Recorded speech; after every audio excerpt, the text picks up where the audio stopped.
नमस्कार और स्वागत है भारत की सबसे अनोखी और जीवंत परंपरा में, जो आस्था, संस्कृति और इतिहास के एक ऐसे संगम की बात करती है जो सदियों से करोड़ों लोगों को एक सूत्र में बांधता आया है। आज हम एक ऐसी यात्रा पर चलेंगे जहां भगवान मंदिर के भीतर नहीं बल्कि अपने भक्तों के बीच चलकर आते हैं। ये एक ऐसा अद्भुत अनुभव है जिसे शब्दों में पूरी तरह बयां करना शायद असंभव है, लेकिन हम कोशिश करेंगे। बिल्कुल, और ये यात्रा इतनी अनूठी है कि इसमें कई ऐसे प्रश्न उठते हैं जो हमें सोचने पर मजबूर कर देते हैं। जैसे, क्या भगवान भी बीमार पड़ सकते हैं? क्या उन्हें भी दवा दी जाती है? क्या भगवान भी 15 दिनों तक अपने भक्तों से दूर रह सकते हैं? और क्या आपने कभी ऐसा राजा देखा है जो करोड़ों लोगों के सामने भगवान के रथ के आगे झाड़ू लगाता हो? ये सब सुनकर ही एक अलग ही रोमांच पैदा होता है ना? बिल्कुल। अगर आपका जवाब नहीं है तो आपका स्वागत है भारत की सबसे अनोखी और जीवंत परंपरा में, जहां हर साल इतिहास को फिर से जीवंत किया जाता है।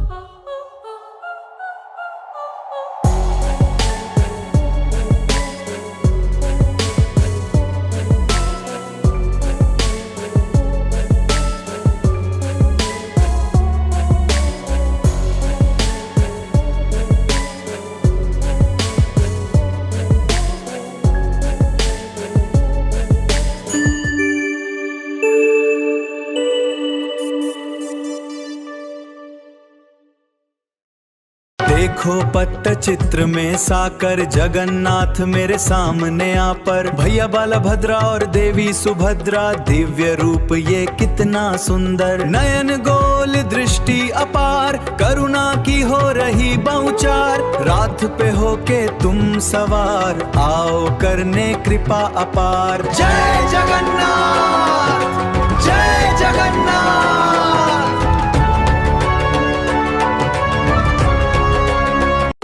ये सिर्फ एक यात्रा नहीं बल्कि आस्था, संस्कृति, इतिहास और प्रेम का ऐसा संगम है जो सदियों से करोड़ों लोगों को एक सूत्र में बांधता आया है। आज हम स्नान यात्रा से लेकर नीलाद्री बीजे तक भगवान जगन्नाथ की उस अद्भुत यात्रा पर प्रकाश डालेंगे जो हर वर्ष पुरी की धरती पर इतिहास को फिर से जीवंत कर देती है। और हाँ, जय जगन्नाथ। जय जगन्नाथ। भारत में अनगिनत मंदिर हैं, अनगिनत देवी देवता हैं, लेकिन पुरी का श्री मंदिर अपने आप में सबसे अलग है, सबसे विशिष्ट है। इसकी विशिष्टता कई स्तरों पर देखी जा सकती है। सबसे पहले और सबसे महत्वपूर्ण बात यह है कि यहाँ भगवान पत्थर में नहीं बल्कि लकड़ी में विराजमान है। ये अपने आप में एक बहुत ही गहरा प्रतीक है जो हमें जीवन की नश्वरता और नवीनीकरण की निरंतर प्रक्रिया की याद दिलाता है। हाँ, लकड़ी के विग्रह यानी मूर्तियाँ, ये एक ऐसा पहलू है जो मुझे हमेशा से ही अचंभित करता आया है। बड़ी गोल आंखें, अधूरे हाथ, अधूरा शरीर, फिर भी करोड़ों लोगों के लिए वे संपूर्ण भगवान हैं। ये दिखाता है कि पूर्णता सिर्फ बाहरी रूप में नहीं होती बल्कि आस्था और हृदय में होती है। जगन्नाथ का अर्थ ही है जगत के नाथ, यानी पूरे ब्रह्मांड के स्वामी। ये एक ऐसा नाम है जो उनकी सार्वभौमिकता को दर्शाता है कि वे किसी एक समुदाय या क्षेत्र के नहीं बल्कि सबके भगवान हैं। बिल्कुल सही कहा आपने। ये अधूरापन ही उनकी पूर्णता का प्रतीक है। और इस अनोखी मूर्ति के पीछे एक बहुत ही प्राचीन और दिल को छू लेने वाली कहानी है जिसे हम सभी को जानना चाहिए। मान्यता है कि बहुत पहले की बात है, राजा इंद्रद्युम्न भगवान नीलमाधव के दर्शन करना चाहते थे। उन्होंने बहुत तपस्या की, बहुत प्रयास किए और अंततः भगवान ने उन्हें दिव्य दारू यानी एक पवित्र लकड़ी के रूप में प्रकट होकर स्वयं अपने विग्रह बनाने का संकेत दिया। ये कोई साधारण लकड़ी नहीं थी, ये एक दैवीय शक्ति से भरी हुई थी। तो यहाँ दारू शब्द बहुत महत्वपूर्ण है। ये सिर्फ लकड़ी नहीं बल्कि पवित्र लकड़ी है जिसमें स्वयं भगवान का वास है। ये एक संकेत था कि भगवान अपनी मर्जी से इस रूप में प्रकट होना चाहते हैं। और फिर एक अद्भुत घटना घटित हुई। जब इन विग्रहों को बनाने की बात आई तो स्वयं विश्वकर्मा, जो देवताओं के शिल्पकार माने जाते हैं, एक वृद्ध शिल्पकार के रूप में प्रकट हुए। ये दिखाता है कि ब्रह्मांड की सबसे बड़ी रचनात्मक शक्ति भी इस कार्य में शामिल थी। बिल्कुल, और उनकी एक शर्त थी। उन्होंने राजा से कहा, जब तक मैं मूर्तियां बना रहा हूं कोई भी द्वार नहीं खोलेगा। ये एक शर्त थी जो धैर्य और विश्वास की परीक्षा थी। विश्वकर्मा जी ने कहा कि उन्हें काम करने के लिए एकांत चाहिए और इस प्रक्रिया में किसी भी तरह का व्यवधान नहीं आना चाहिए। कई दिनों तक भीतर से छेनी हथौड़ी की आवाजें आती रहीं जो राजा को आश्वस्त करती रहीं कि काम चल रहा है। लेकिन कहते हैं ना, मानवीय स्वभाव में उत्सुकता और अधीरता होती है। महाराज की रानी गुंडीचा काफी चिंतित हो गईं। और महाराज को कहा कि हमें दरवाजा खोलकर देखना चाहिए। कई दिनों तक भीतर से कोई आवाज न आने पर स्वयं को रोक नहीं सके। शायद उन्हें लगा कि विश्वकर्मा जी चले गए हैं या कोई अनहोनी हो गई है। उन्होंने द्वार खोल दिया और जैसे ही द्वार खुला एक अविश्वसनीय दृश्य सामने आया। विश्वकर्मा जा चुके थे और सामने थी भगवान जगन्नाथ, बलभद्र और देवी सुभद्रा की अधूरी मूर्तियां। ये वास्तव में एक मार्मिक क्षण था। राजा इंद्रदम्न को अपनी अधीरता पर पछतावा हुआ होगा, लेकिन उसी क्षण आकाशवाणी हुई जिसने इस अधूरेपन को एक नई परिभाषा दी। आकाशवाणी ने कहा, यही मेरा पूर्ण स्वरूप है। ये उस पल का सबसे महत्वपूर्ण संदेश था कि भगवान को किसी बाहरी पूर्णता की आवश्यकता नहीं है। उनका यही अधूरा रूप ही उनकी संपूर्णता को दर्शाता है, और तब से आज तक भगवान उसी रूप में पुरी में विराजमान है, लाखों करोड़ों भक्तों के दिलों पर राज करते हुए। ये कहानी हमें सिखाती है कि हमारी धारणाएं कितनी सीमित हो सकती हैं। हम अक्सर पूर्णता को एक निश्चित रूप में देखते हैं, लेकिन भगवान ने हमें दिखाया कि वे किसी भी रूप में पूर्ण हो सकते हैं, यहाँ तक कि उस रूप में भी जिसे हम अपनी आंखों से अधूरा मानते हैं। ये एक बहुत गहरा आध्यात्मिक संदेश है जो पुरी की इस परंपरा के मूल में है। और इसी अद्वितीय परंपरा का एक अभिन्न अंग है स्नान यात्रा, ज्येष्ठ पूर्णिमा, जिसे हम अंग्रेजी कैलेंडर के हिसाब से मई या जून के महीने में आने वाली पूर्णिमा कहते हैं। वो दिन है जिसका इंतजार लाखों श्रद्धालु पूरे वर्ष करते हैं। ये भगवान जगन्नाथ का प्रकटोत्सव भी माना जाता है, यानी वो दिन जब वे पहली बार भक्तों को एक विशेष रूप में दर्शन देते हैं। ये सिर्फ एक उत्सव नहीं, बल्कि एक पवित्र अनुष्ठान है जो सदियों से चला आ रहा है। ये वो दिन है जब भगवान जगन्नाथ, बलभद्र और देवी सुभद्रा गर्भगृह से बाहर निकलकर स्नान वेदी पर विराजमान होते हैं। ये अपने आप में एक बहुत बड़ा आयोजन होता है। गर्भगृह, जिसे मंदिर का सबसे पवित्र और आंतरिक भाग माना जाता है, उससे बाहर निकलकर देवताओं का सार्वजनिक रूप से स्नान करना एक दुर्लभ और सौभाग्यशाली अवसर होता है। कल्पना कीजिए उस दृश्य की जब हजारों भक्तों की आंखों के सामने भगवान अपने दिव्य स्नान के लिए बाहर आते हैं। उस दिन का माहौल ही कुछ और होता है। 108 पवित्र कलशों से, सुगंधित जल से, वैदिक मंत्रों के उच्चारण के साथ, शंख ध्वनि और हजारों श्रद्धालुओं की जय जयकार के बीच भगवान का महाभिषेक किया जाता है। महाभिषेक का अर्थ है एक बहुत बड़ा पवित्र स्नान या अनुष्ठान। ये जल सिर्फ साधारण जल नहीं होता, बल्कि उसमें कई औषधीय और सुगंधित जड़ी बूटियां मिलाई जाती हैं, जो एक विशेष प्रकार की ऊर्जा और पवित्रता पैदा करती हैं। ये सब इतना भव्य और आध्यात्मिक होता है कि हर भक्त उस क्षण को अपने हृदय में उतार लेना चाहता है। 108 कलशों का प्रयोग भी प्रतीकात्मक है। हिंदू धर्म में 108 संख्या को बहुत शुभ माना जाता है, चाहे वो मंत्रों का जाप हो या मोतियों की माला। ये ब्रह्मांड और उसके चक्रों का प्रतिनिधित्व करता है। और इस स्नान के बाद तीनों देवताओं को हाथी वेश यानी हाथी बेशा धारण कराया जाता है। ये भगवान गणेश के प्रति सम्मान और समर्पण का प्रतीक माना जाता है। गणेश जी को विघ्नहर्ता और प्रथम पूज्य देवता के रूप में पूजा जाता है, और भगवान जगन्नाथ का ये रूप उनकी सार्वभौमिकता और सभी देवताओं के प्रति आदर को दर्शाता है। बिल्कुल, हाथी वेश में भगवान इतने भव्य और विशाल दिखते हैं कि ये दृश्य अपने आप में अविस्मरणीय होता है। लेकिन यहीं से शुरू होती है इस यात्रा की सबसे रहस्यमयी कहानी, एक ऐसा पहलू जो इसे और भी अनूठा बनाता है। इतने विशाल अभिषेक के बाद मंदिर की परंपरा कहती है कि भगवान को ज्वर हो जाता है, यानी उन्हें बुखार आ जाता है। ये सुनकर ही थोड़ा अजीब लगता है ना, कि भगवान को भी बुखार कैसे आ सकता है। हाँ, ये बात सुनकर पहली बार में हर कोई अचंभित हो जाता है। भगवान को ज्वर, ये वास्तव में एक बहुत ही मानवीय और भावनात्मक पहलू है जो उन्हें अपने भक्तों के और करीब ले आता है। ये दर्शाता है कि भगवान भी मानवीय अनुभवों से परे नहीं है। वे भी सुख दुख, स्वास्थ्य अस्वास्थ्यता के चक्र को समझते हैं। और अगले ही दिन इस ज्वर के कारण श्री मंदिर के पट यानी मंदिर के द्वार बंद हो जाते हैं। ये पट बंद होने की परंपरा ही सबसे ज्यादा उत्सुकता पैदा करती है। अगले 15 दिनों तक भगवान किसी भक्त को दर्शन नहीं देते। इस अवधि को अनसर कहा जाता है। अनसर शब्द का अर्थ होता है अवकाश या आराम। मान्यता है कि भगवान इस अवधि में विश्राम करते हैं, अपने बुखार से उबरते हैं। ये एक तरह से भगवान का गुप्तवास होता है, जिसमें वे अपने भक्तों से दूर रहकर अपनी सेहत सुधारते हैं। तो ये 15 दिनों का समय भगवान के लिए एक तरह से आइसोलेशन का समय होता है, एक तरह की क्वारंटाइन अवधि। और इस दौरान उनकी सेवा सामान्य पुजारी नहीं, बल्कि दैतापति सेवक करते हैं। ये दैतापति सेवक भगवान के विशेष सेवक होते हैं, जिन्हें भगवान का संबंधी भी माना जाता है। उनकी एक अलग ही परंपरा और वंश होता है। वे भगवान की बहुत ही विशेष और गोपनीय रूप से सेवा करते हैं। हाँ, दैतापति शब्द भी अपने आप में बहुत महत्वपूर्ण है। माना जाता है कि वे भगवान के आदिम भक्त हैं और उनका वंश शबर आदिवासी राजा विश्ववसु से जुड़ा है, जिन्होंने मूल रूप से नीलमाधव की पूजा की थी। अनसर के दौरान वे भगवान को आयुर्वेदिक औषधियां देते हैं, फल, औषधीय पेय और विशेष भोग अर्पित करते हैं। ये सब एक ऐसी प्रक्रिया है जो भगवान को उनकी बीमारी से उबरने में मदद करती है। ये दिखाता है कि भगवान को भी उसी तरह से देखभाल की जाती है जैसे एक इंसान की। ये वाकई में एक अद्भुत परंपरा है। आयुर्वेदिक औषधियों का प्रयोग भी ये दर्शाता है कि प्राचीन भारतीय चिकित्सा पद्धति का कितना महत्व रहा है। ये केवल एक धार्मिक अनुष्ठान नहीं, बल्कि एक होलिस्टिक यानी समग्र दृष्टिकोण है, जहाँ स्वास्थ्य और कल्याण को भी प्राथमिकता दी जाती है। और इसी दौरान भगवान के विग्रहों का पुनः श्रृंगार होता है, रंगों को नया जीवन दिया जाता है और उनकी आंखों का पुनः निर्माण किया जाता है।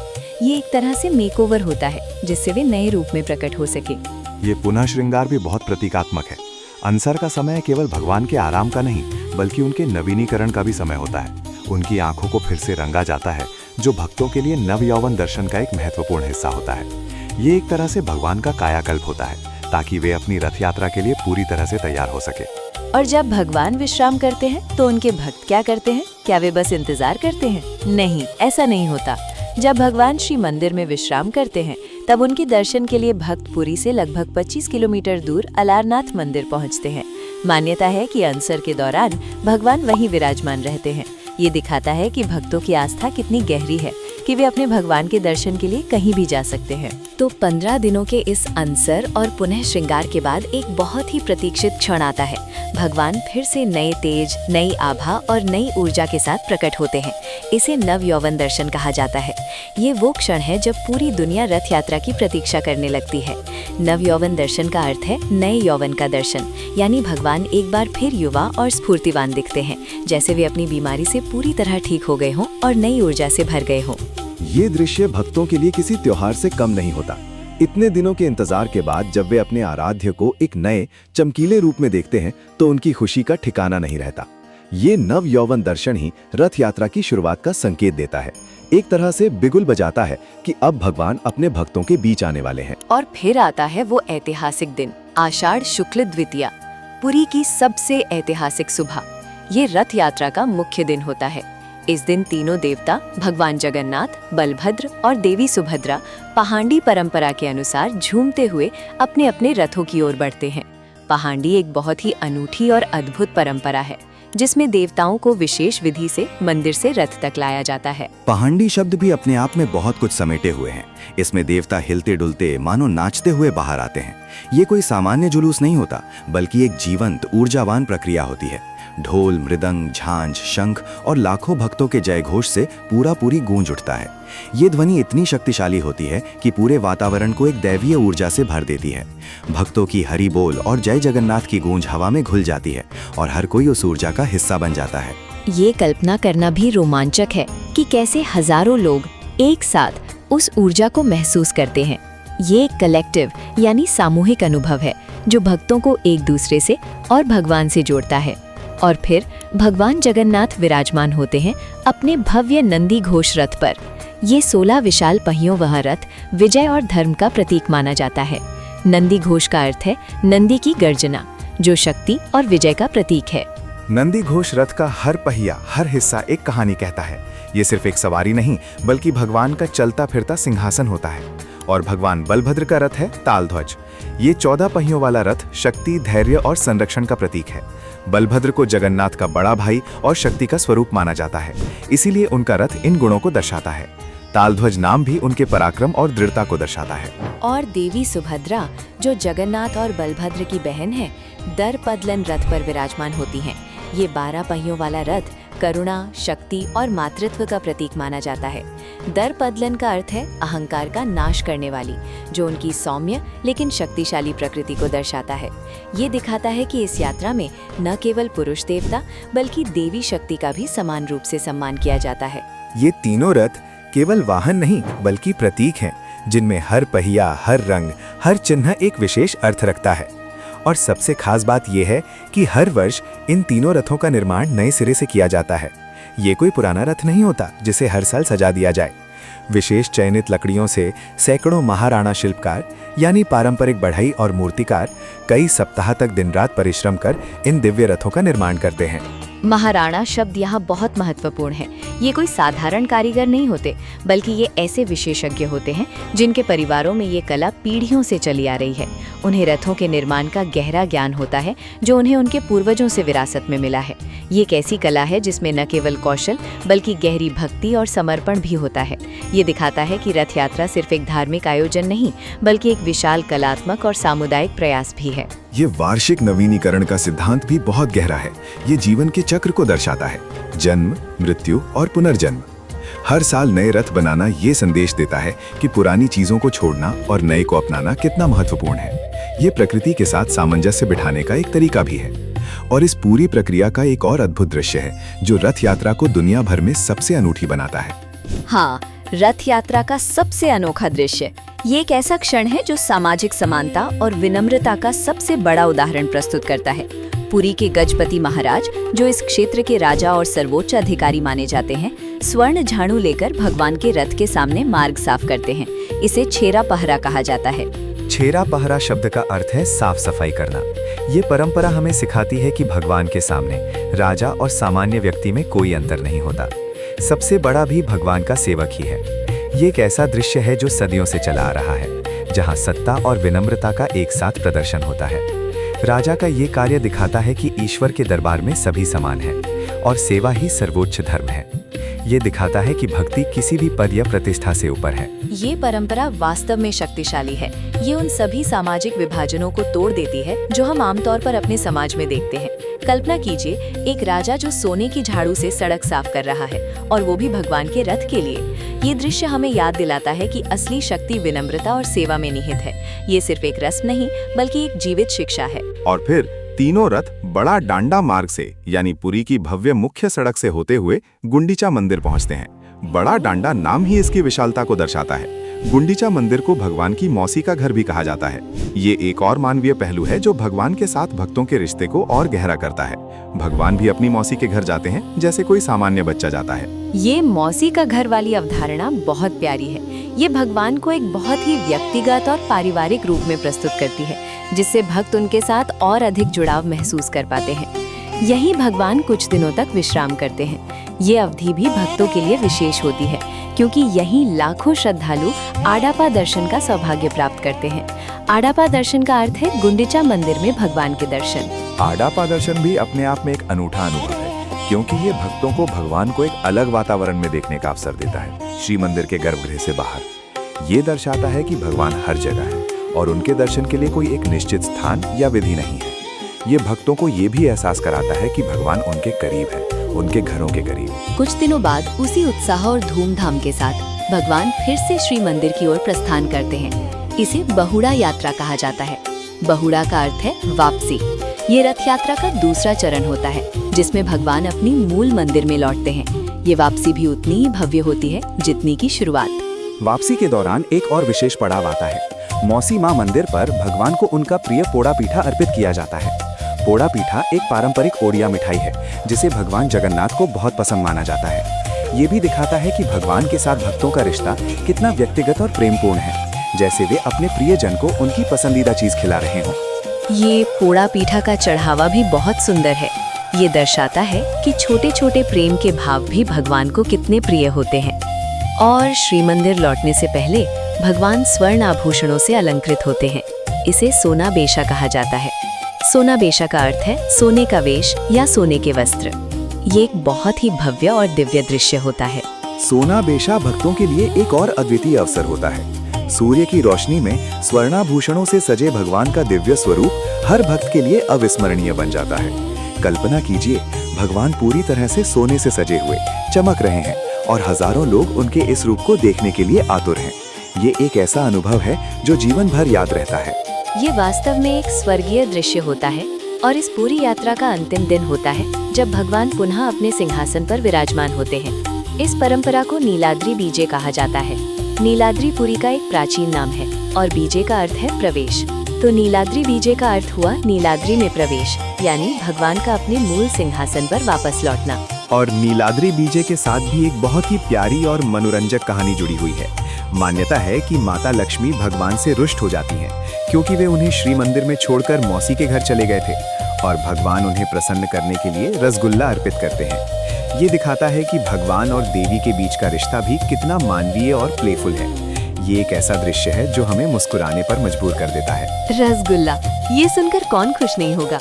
ये छोटी सी कहानी भगवान के दिव्य स्वरूप में एक मानवीय स्पर्श जोड़ती है, जिससे भक्त उनके साथ और अधिक जुड़ाव महसूस कर पाते हैं। ये दर्शाता है कि प्रेम और सुलह के लिए छोटी छोटी कोशिशें भी कितनी मायने रखती हैं। और इसी के साथ ये दिव्य यात्रा पूर्ण होती है। तो आज हमने भगवान जगन्नाथ की उस अद्भुत यात्रा की बात की, जो हमें कई महत्वपूर्ण जीवन मूल्यों की याद दिलाती है। हमने देखा कि कैसे भगवान भी मानवीय अनुभवों से गुजरते हैं और कैसे ये परंपरा हमें समानता, सेवा और प्रेम का पाठ पढ़ाती है। ये हमें सिखाती है कि भगवान हमसे दूर नहीं, बल्कि हमारे बीच ही रहते हैं। बिल्कुल, हमने देखा कि कैसे स्नान यात्रा से लेकर अनसर तक, नव यौवन दर्शन से लेकर रथ यात्रा और फिर बहुड़ा यात्रा तक, और अंत में सोना बेशा और नीलाद्री बीजे तक, हर चरण में एक गहरा संदेश छिपा है। ये हमें जीवन के विभिन्न पहलुओं जैसे स्वास्थ्य, नवीनीकरण, ह्यूमिलिटी और प्रेम के बारे में सिखाता है। और उस छेरा पहरा के दृश्य को कौन भूल सकता है, जहाँ राजा भी स्वयं को भगवान का सेवक मानता है। ये दिखाता है कि हमारी वास्तविक पहचान हमारे पद या धन से नहीं, बल्कि हमारी विनम्रता और सेवा भाव से होती है। ये एक ऐसा संदेश है जो आज के दौर में और भी प्रासंगिक हो जाता है। सही कहा। और अंततः रथ यात्रा हमें ये भी याद दिलाती है कि सामूहिक प्रयास और एकता कितनी शक्तिशाली हो सकती है।